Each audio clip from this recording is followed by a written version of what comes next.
I leave the sunshine to the flowers, I leave the night time to the trees, I leave the old folks a precious memory of someone upon their knees.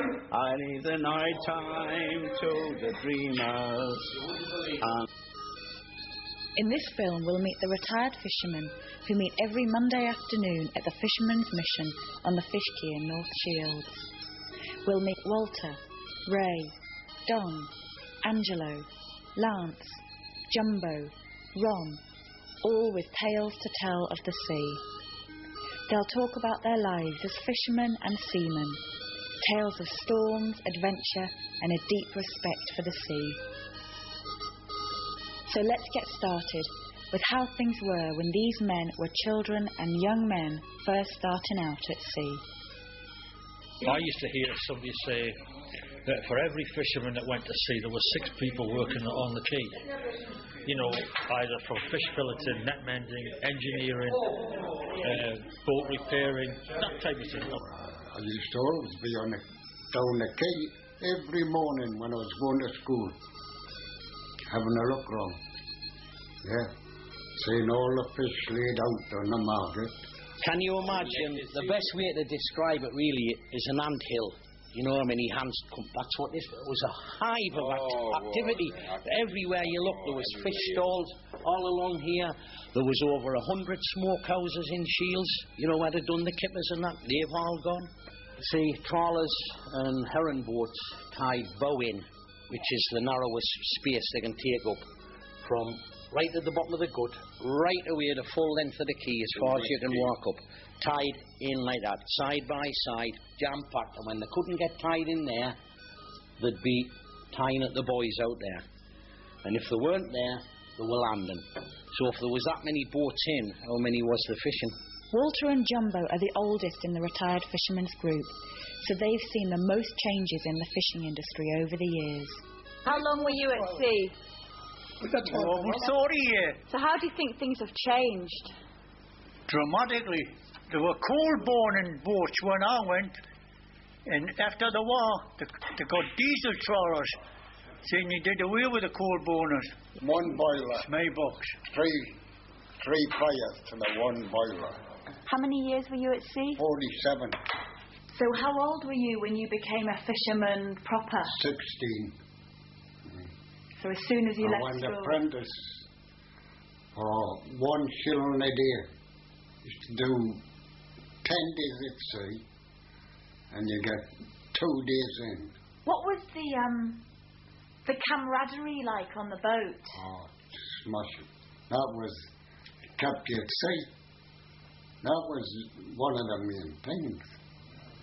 As you were grunting, you were singing, you know. As I was walking along the fish quay shortly after tea, haddocks and dabs and bloody good crabs are all after me. They're all after me. Haddocks and dabs and bloody good crabs are all after me. Ray's fishing career began before he could even walk. Well, all I've known all my life from being a baby, literally, I was born into fishing. My family was fishing. I was born into a fishing family. I was born in a fish shop because my dad went to sea to catch fish and my mother fried it, made fish and chips, and she sold them in the fish and chip shop of the afternoon and the night time. And when I was 3, I first went to sea on a fishing boat when I was 3. My dad used to carry us down on his shoulder, take us on the boat, and off we'd go. I once drove the boat from here to Sunderland when I was 6. Yeah. Stood in the wheelhouse on a fish box. As soon as the school holidays started, I was on the boat, one of the family boats. Easter, Whitsun, summer, what we used to call Blackberry Week, which is half-term October time, and then the Christmas holidays. Yeah. Well, I started going full-time when I was 15, and by the time I was 21, I was a qualified skipper. I just wondered any kind of memories you've got as a boy, just kind of growing up, with the fishing industry going on all around. Yeah, well, in Cullercoats, they used to go out fishing there at nights with their cobles. And we used to play on the great big field where they had all their cobles when they weren't out fishing. We used to just play hide and seek there. Just a small fishing boat, but they're not the ones you would go out to sea, you know, for a few miles off. Well, not too many miles off. There was much hunger, hardship and ill health when these men were younger, but they knew about survival, and they'd get hold of food and other essentials in many ways. When I moved to Shields, I used to come down here, and we used to go on the trawlers when they come in and go through their nets to see if they'd left any fish in. And we used to get one or two of them. Yeah. Great. Surprising. Yeah. So would your mum be happy if you bring in that? Oh yes, of course. Yes, I mean, life's changed all right. I mean, right from my childhood, in the bottom of Byker and St. Peter's Basin, now what they call St. Peter's Basin, there was poverty-stricken. We used to go to the shipyard and ask for bread left, please. Beg bread. We were starving in them days. 1926, mind. From then until I was about 1932, we used to do that. And we used to get clogs off the school and boots off the police, because we were real in poverty. And worse still, we were left orphans, my brother and I, when I was only 3. In Lance's case, it was the sea air and eating fish that helped him to get better when he was ill. There were terrible days when I was a boy, and money was hard and a lot of people out of work. And of course most of the people I knew had rickets or they sort of had TB. And when we used to have summer holidays, I used to go to see my dad for a month. The doctor said when you had examiners they can x-rayed it, and he said no bother, no. As I said, when I went to see that made the big cost. They need to eat, you know, with plenty of fish. Well, fish is very good for you, isn't it? It's very healthy. Lovely, yes. Fresh fish was a massive part of the daily diet of these men when they worked, and they still love eating it today. What's your favourite fish? Haddock. Haddock called skate, but you cannot get it. Not now. Lemon sole. That's my favourite. I quite like cod. I like all fish. Really. There's very little comes out the sea will do you any harm, you know. Not all of the men in the retired fishermen's group were fishermen. Angelo was a miner, but both of his brothers were fishermen. I was about 10-year-old, and my two brothers, we used to live just up at the top of the street here. My mum had them wash all the clothes and iron them for the following day. So she still made a bag of clothes. Take it down to your brothers. So I come down here on the clay like. So they were older than you? They were about 10. And I tried very older than me. Right. Seeing the said to me, he says, they got the clothes. Well, I didn't know they were ready to go to sea. So I jumped aboard the trawler, and the car stopped and they took me away with them. The first 3 days I never moved out the boat. I was ill. And I remember the skipper saying, Archie, come here. There's a wheel. You know, colour coats, you know, the church of colour coats. Well, put a mile up there, he says, keep that in view like I'm steering the movie like the trawler. And he come on and up, he says, we'll be on the beach if all on, come here. He took the boat and come here. And we'll come back here and I says, brothers, there's no way I'm going to sea. There's been a busy sea trade in the northeast for a long time, but not just trading fish. Tommy was a merchant seaman, sailing the world to bring cargo to and from Britain. So what kind of things did you learn at sea? Well, see, I was illiterate. I never went to school. And I had the rickets on my legs, what they call irons, you see, on my legs. And I went to school. And of course, I didn't have any parents, so there wasn't any chance of buying us comics and things like that, you see. So that I'm self-taught, you see, and that's how I learned. If Tommy hadn't have loved the sea life so much, he could have made it as a professional singer. Did you sing on the boat? When you were in the merchant navy? Did you sing when you were sing? Yes, love. I was young and everything, and I could sing. I mean it, but well, I'm 83, so you can imagine you haven't got the breath. You can't get your eyes what you want to be. The pub sing. Did you ever think of leaving the boat? Did you ever think of leaving the boat? Oh, no. I was a born sailor. I loved the sea. I did. I loved the sea. I never thought about coming ashore or nothing. I'm not a millionaire who's burdened down with care. His load is on his mind. He's thinking of the day when he will pass away and leave his wealth behind. I haven't any gold to leave when I grow old. Somehow it's passed me by. I may be poor, but still I leave a precious will when I must say goodbye. This wouldn't be a film about Fisherman's Tales if there weren't any stories about storms. Ray starts us off. After 2 days of steaming out to fishing grounds, the weather took a dramatic turn for the worse.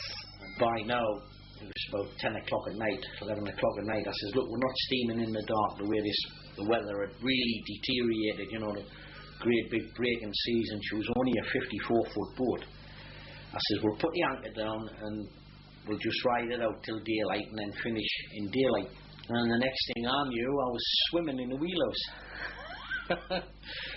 A great big sea had come along and hit the boat, parted the anchor gear down near the anchor, swung the ship over on our side like that, and then another one had come, landed on the boat, smashed the wheelhouse door in completely, filled the wheelhouse full of water. The boat was half submerged underwater. There was only the wheelhouse and the mast sticking out the water, and I was up to there in my skipper's berth, which was the after side of the wheelhouse, with water. I started swimming. I swam from my berth into the wheelhouse, and just the lad who was on watch was trying to shut the door to stop the water coming in. I said, no, open the door, let the water out.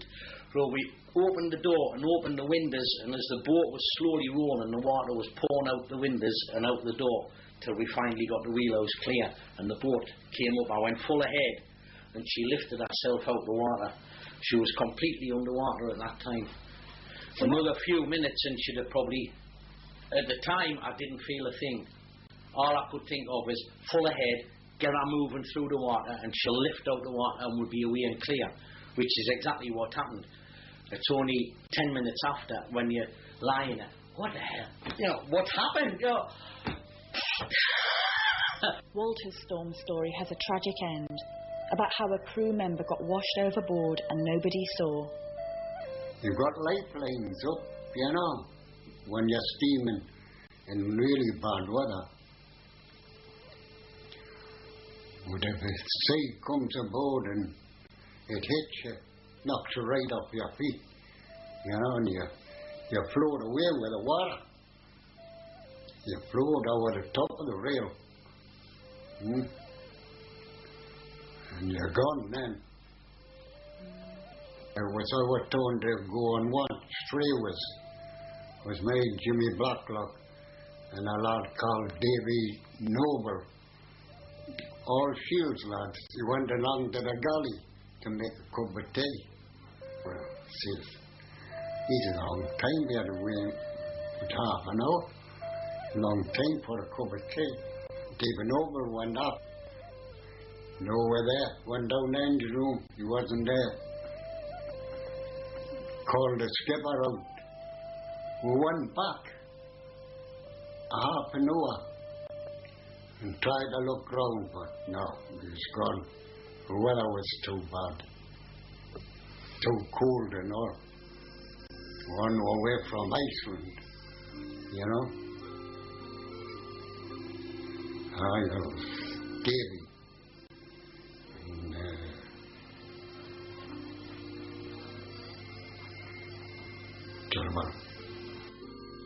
Fishing is still the most dangerous civilian job today, as it was when these men were working. Jumbo's story shows how a sense of humour really helps get through the rough and risky times at sea. Well, fishing in the North Sea, somewhere I didn't know really, because I was only a common fireman. And were hauling the net in. It was a bit rough.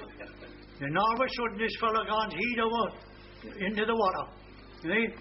And the fireman jumped on the top of the case and held the life belt, hit him right in the mouth. And he grabbed it. And it was getting washed away from him and all at the time, like you say. But it happened, but a couple of waves come in, washed him towards me. We got him aboard. When we got him aboard, the skipper says, the next time he goes swimming, ask me my permission. Fishermen have lots of unusual superstitions to help keep them safe at sea. You never mentioned rabbits. You never had a rabbit aboard a boat. You never had rabbits for your dinner. No. We wouldn't sail on a Black Friday. And what's a Black Friday? Well, that was the 13th. 13th, Friday the 13th. Wouldn't sail on a Black Friday. I've done it myself. Yeah. What they call burning the witches. Yeah. It's a silly superstition. Where it's come from, I learnt it from my father. Getting a can of diesel, open can, you know, about a gallon in it of diesel, dipping rags in it, and going right away around the reel with the diesel. Then setting the rag afire, chanting, burn the witches away. Why? Well, mainly because they're having a really bum trip to get rid of the bad luck. Oh, Sometimes, yeah.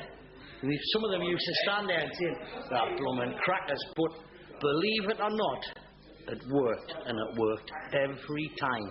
The Fishermen's Mission has always provided many services for the fishermen, their families and the fishing community. Although their role is changing today by providing more welfare help, they still provide varied support today as they did yesterday.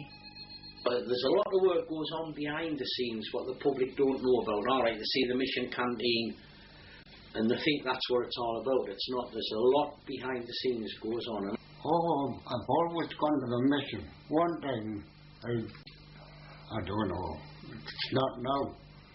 There used to be a mission ship used to come down to feed the boats fishing on a Sunday and have a service. Years ago. Out at sea? Huh? Out at sea? Out at sea. On a Sunday morning. Wow. So would you all stop fishing and... You stop fishing? The boats would come together? Yeah, for an hour. How many boats would be there? Oh, 30 or 40 boats sometimes. I can remember, and Raymond will tell you as well, going out in the morning, you know, maybe 5 or 6 o'clock in the morning, we'd only get maybe an hour out, and we'd say, well, the weather's too bad, we'll all come back in again, because it wasn't weather for fishing, so we'd all come back in again. No sooner would the boats be tied up in the harbour, and you'd find most of the crews in the mission, and we'd be talking about, you know, where the prawns were yesterday and that type of thing, tell a few lies. Paul Schoen is the superintendent at the North Shields Fishermen's Mission. These old-time fishermen have got incredible stories to tell. They don't always want to tell them straight off. You've got to wind them up to it. But once they get going, they all come out. The things that they've done and the places that they've been to. And it's stories that we read in books and see in films. These guys were there. They lived them. They were part of this maritime history, this maritime heritage that we've got, that we take so much for granted. The old retired fishermen had none of the modern electronic gadgetry on board. They had none of the winches on board for getting the nets on, and they worked on open boats. There were no shelter decks in those days. These men stood out in the open, in the wind and the rain and the sea and the spray, and they're as tough and as hard as they come. Being a fisherman involves working very long hours, and in summer being out at sea for up to 2 weeks at a time. The old Fish Quay Festival was called the Fisherman's Regatta and was started by the fishermen to have a great day off work with their family and friends. Well, when we started the Fish Quay Festival, we started as a sort of fisherman's gala type thing, where we had a fishing queen and all this type of thing, and all the boats sort of dressed up with our flags and everything, and we made it a day for ourselves. And there was little bits of competition, so we had the best dressed boat, and we sort of paraded up and down the river, and that's sort of, we got the lifeboat and everything included. And then it sort of got a bit commercialised, you know. It was ideal. It was perfect when I first started. That's when we went to Hawaii and we're doing the boat up with coconut trees and everything. Oh, the boat had a grass skirt on. Kids, there would be the fishermen and their family and the crew's families and their families. You know, everybody. I mean, each boat used to have about 30, 40 people on board. And all used to get together and everybody used to have a great time. And it was a great day out and the whole fleet took part. And then the council took over after a few years and wrecked it. The fishing industry has changed drastically since these men were working. Where there were over 100 fishing boats working from North Shields, there are now only around 20. These retired fishermen think deeply about the situation and have ideas about how the fish stocks and industry can recover. I always thought we might have, when it come to cutting of fish quarters, I thought they might have said, well, we'll take that half of the North Sea and you don't fish in that half at all for 6 months, a year, you know, whatever they decide, and fish in the other half instead, and then vice versa, and things like, see what that's done. I feel sorry for the fishermen, you know. It's just overfishing, really. Basically, you know, the top and bottom of it is overfishing. You know, and they've cut the fleets back, and that hasn't worked. What the North Sea wants is a long rest, just in the spawning season. January, February, and into March.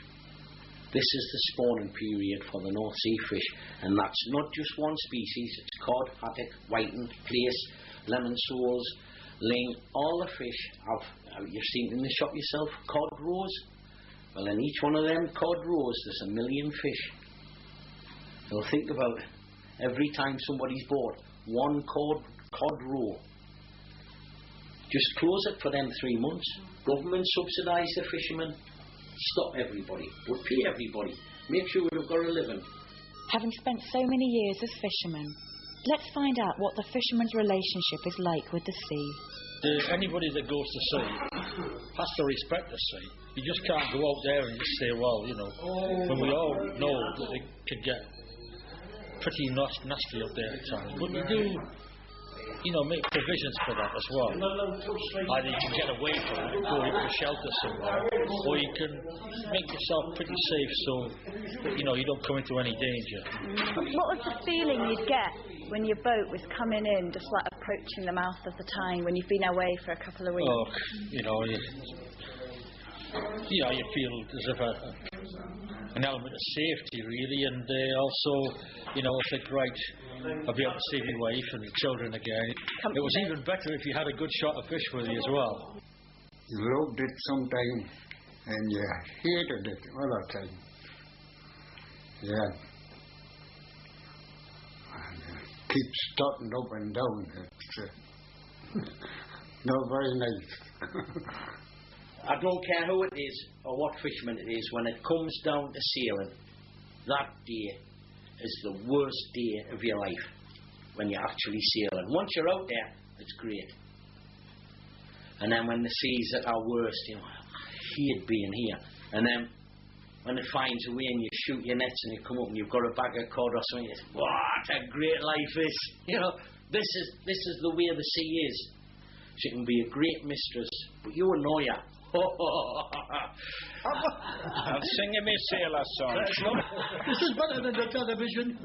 Why, I was scarcely 17 when I first went to sea. I was shipwrecked off the coast of France when a lady in a boat pulled me out by the coat.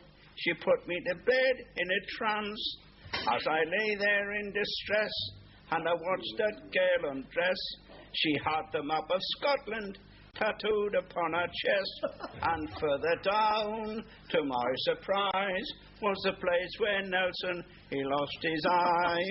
She had the land of Portuguese tattooed upon her knees, China and Japan upon her thighs. I was looking for Hong Kong, but her husband came along, so I read the rest of the world goodbye.